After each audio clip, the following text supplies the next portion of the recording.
Halo teman-teman, perkenalkan nama aku adalah Akisa dari kelas 5 SD. Terima kasih sudah menonton.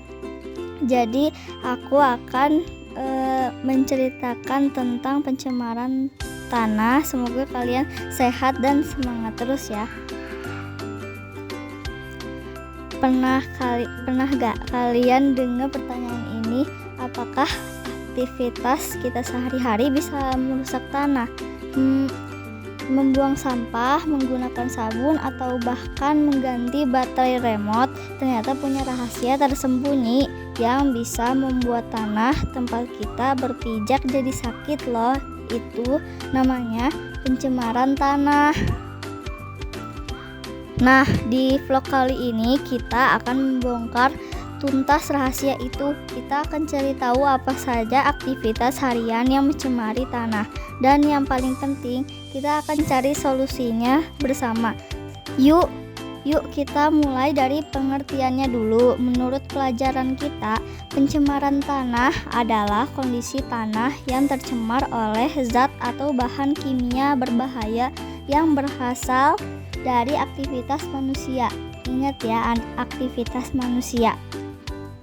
Musuh utama tanah datang dari kebiasaan kecil kita, yaitu membuang sampah plastik dan sisa makanan sembarangan. Misalnya, sehabis makan camilan, bungkusnya dibuang di halaman, atau sisa makanan dibiarkan menumpuk. Sampah seperti plastik ini tidak bisa dihilang cepat, malah membuat tanah sesak dan beracun.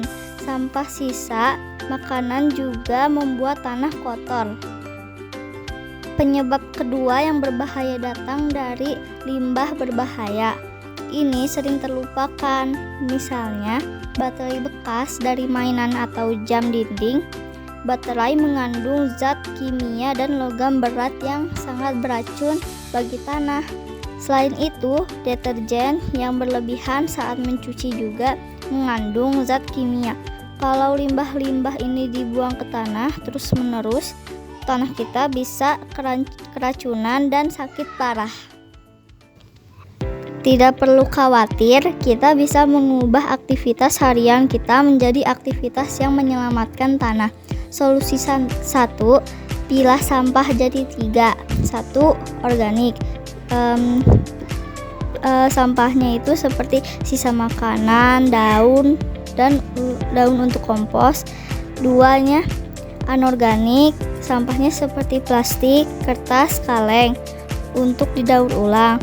3. Sampah B3, itu sampahnya seperti bahan berbahaya beracun. Contohnya baterai bekas dan obat kadaluarsa harus dikumpulkan di wadah khusus, tidak boleh di tempat sampah biasa. Solusi 2, kurangi sampah dan kurangi racun.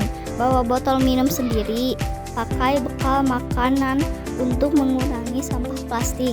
Dan yang paling penting, jangan buang baterai bekas ke tempat sampah biasa. Minta bantuan orang dewasa untuk membuangnya dengan benar.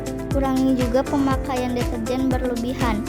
Dan jangan lupa ajak ayah dan ibu menanam tanaman agar tanaman membuat tanah tetap sehat.